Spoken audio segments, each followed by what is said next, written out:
صرف 5 منٹ کا مدرسہ قرآن و حدیث کی روشنی میں شراب کی حرمت۔ السلام علیکم ورحمۃ اللہ وبرکاتہ۔ اسلامی تاریخ۔ اللہ تعالیٰ نے مسلمانوں کو اسلامی ماحول میں زندگی گزارنے اور احکام الہی پر عمل کرنے کے لیے مدینہ کا سازگار ماحول عطا کیا تاکہ زمانۂ جاہلیت کی تمام رسموں اور بری عادتوں کو ختم کر کے اسلامی معاشرے کا عملی نمونہ دنیا کے سامنے آ جائے۔ ان کی سب سے بری عادت شراب نوشی تھی۔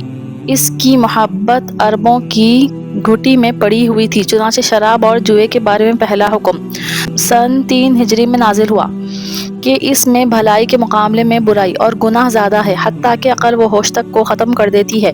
چنانچہ بعض لوگوں نے اسے چھوڑ دیا۔ پھر دوسرا حکم نازل ہوا کہ شراب اور نشے کی حالت میں نماز کے قریب مت جاؤ۔ چنانچہ صحابہ کرام نے اس کو ترک کر دیا کہ جب نشے کی حالت میں نماز نہیں پڑھ سکتے تو اس سے بچنا چاہیے۔ پھر شراب کے متعلق سورہ مائدہ کی 3 آیت نازل ہوئی۔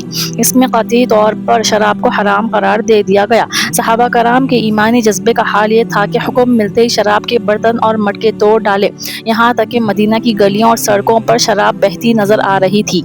سبحان اللہ۔ حضور اقدس صلی اللہ علیہ وسلم کا معجزہ۔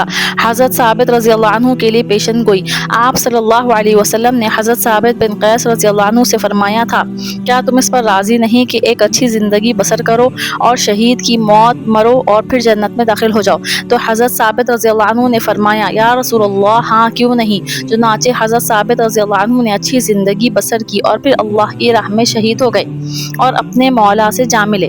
ایک فرض کے بارے میں وراثت میں لڑکی کا حصہ۔ قرآن میں اللہ تعالیٰ فرماتا ہے، اللہ تعالیٰ تم کو تمہاری اولاد کے حق میں حکم دیتا ہے کہ ایک لڑکے کا حصہ 2 لڑکیوں کے برابر ہے۔ فائدہ: والدین کی وراثت میں لڑکے کے 2 حصے اور لڑکی کا 1 حصہ ہوتا ہے جس کا ادا کرنا فرض ہے۔ ایک سنت کے بارے میں فساد کرنے والوں پر غلبہ پانے کی دعا۔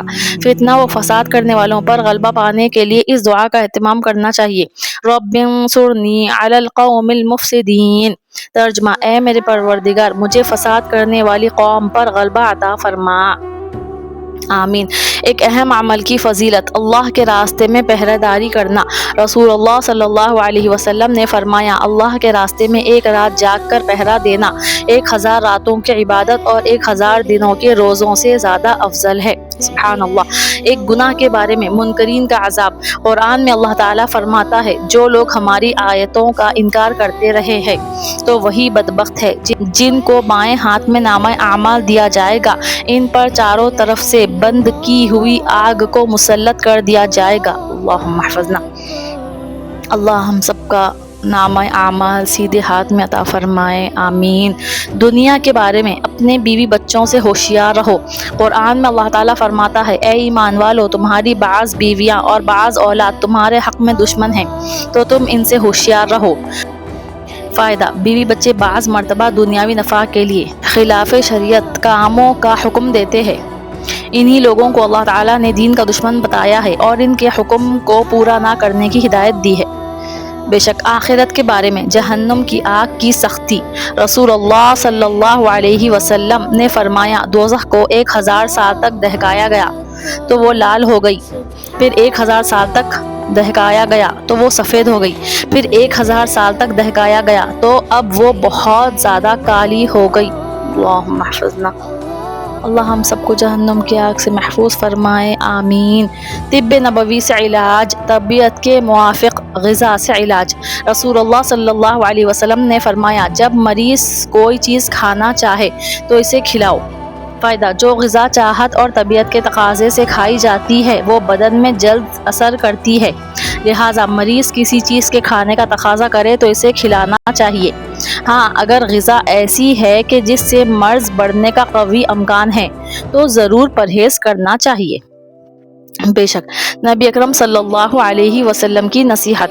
رسول اللہ صلی اللہ علیہ وسلم نے فرمایا، جو آدمی اللہ اور یوم آخرت پر ایمان رکھتا ہو اسے اپنے مہمان کا اکرام کرنا چاہیے۔ 1 دن اور رات کی خدمت اس کا جائز حق ہے اور اس کی دعوت و مہمان نوازی 3 دن ہے۔ اس کے بعد کی میزبانی اس کے لیے صدقہ ہے اور مہمان کے لیے زیادہ دن ٹھہر کر میزبان کو تنگی میں مبتلا کرنا جائز نہیں ہے۔ بے شک کتنا پیارا دین ہے ہمارا، الحمدللہ۔ ہر چیز ہے ہمارے دین میں، الحمدللہ، بس ہم کو عمل کرنا ہے۔ الحمدللہ آج ہم اتنے سارے چیزیں سیکھے، ان تمام باتوں پر عمل کرنا ہے اور اس کو دوسروں تک پہنچانا ہے۔ آپ ایسے ہی دینی باتیں روزانہ سیکھنا چاہتے ہیں تو اس چینل کو سبسکرائب کریے۔ جزاک اللہ خیرا کثیرا۔